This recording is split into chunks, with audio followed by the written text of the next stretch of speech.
delete your tutorial playlist.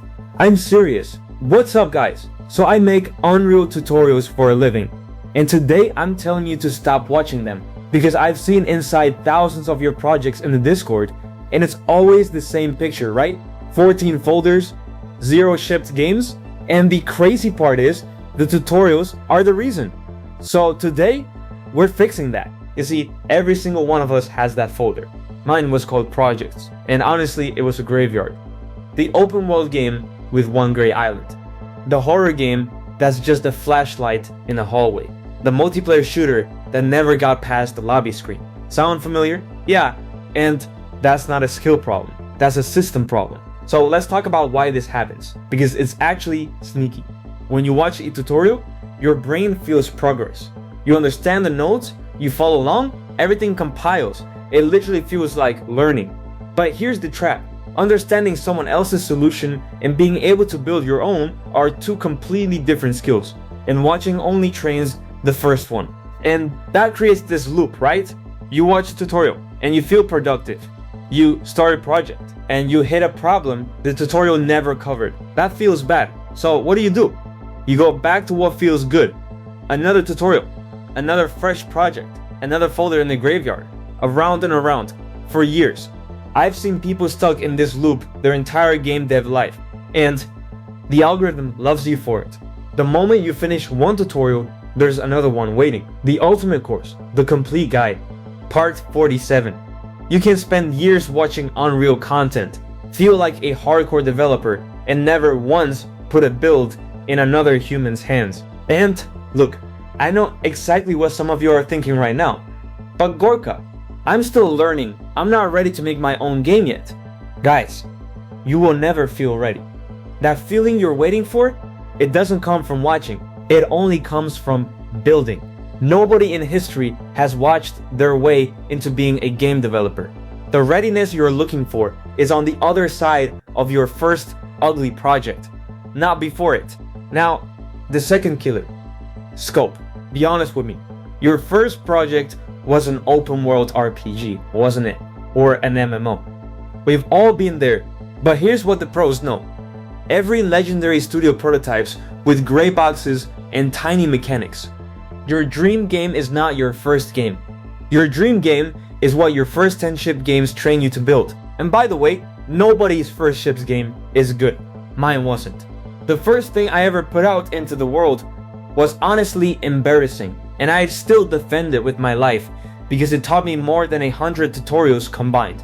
Ugly and shipped beats beautiful and imaginary every single time. So the discipline that changes everything is brutally simple: cut. Write down every feature you're dreaming about and cross out half. Then probably cross out half again. What's left is a game you can actually finish. And finishing, guys, finishing is a skill. No tutorial teaches it, and is the skill that separates devs who ship from devs who watch. So here's the framework I want burned into your brain. The ship loop. 4 steps. Build the smallest version of the idea. Test it in actual play. Today, not someday. Cut everything the game survives without, and ship it. Put it in front of real people. Then you run the loop again. Every game you've ever loved went through this loop hundreds of times. Now, quick pause, because I know exactly where this loop breaks for most of you. You're mid-build, you hit a wall, and the old reflex kicks in, back to YouTube. That's actually why I built Build Buddy. It's an AI assistant that lives inside your engine and answers your questions right there while you build. Over 3,000 devs already use it. Link below, stay in the build. And if you want proof that small scope and a deadline actually work, look at game jams. People ship complete playable games in 72 hours. Games that get people hired. Meanwhile, serious projects with unlimited time die quietly in the graveyard folder. The difference isn't talent, it's a finish line. So I built you a finish line. It's called the 7-Day Unreal Challenge, and it's exactly what it sounds like. 7 days, 1 game actually shipped, is completely free, and is designed to break the exact loop we just talked about. Every day you get 1 short lesson in 1 build. Day 1, your first playable level. Day 2, blueprints. Then mechanics, UI, enemies. Day 6, you close the full game loop. And day 7, you package your game and put it on itch.io, where strangers can actually download it. A real shipped game with your name on it.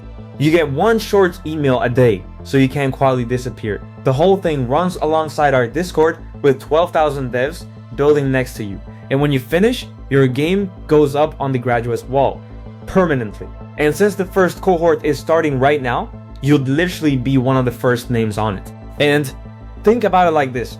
7 days ago feels like yesterday, right?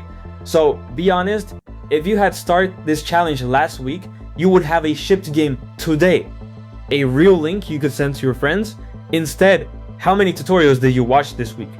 Yeah, exactly. 7 days is nothing, guys. It's 1 week of your life. But someday is where games go to die. Now, before the comments roast me, no, tutorials aren't evil, and no, mine aren't going anywhere. When you're stuck on a specific problem in the middle of a build, a tutorial is exactly where you should go. That's tutorials as a tool. The trap is tutorials as a lifestyle. Watch to unblock your build. Never watch instead of building. That's the whole rule. So here's my challenge to you. Close this video. Yes, this one counts too. Open gorkachallenge.com and start day 1 tonight, because 7 days from now, you won't be an aspiring game developer anymore. You'll be someone who ships, and that changes everything. Links below. I'll see you on the wall.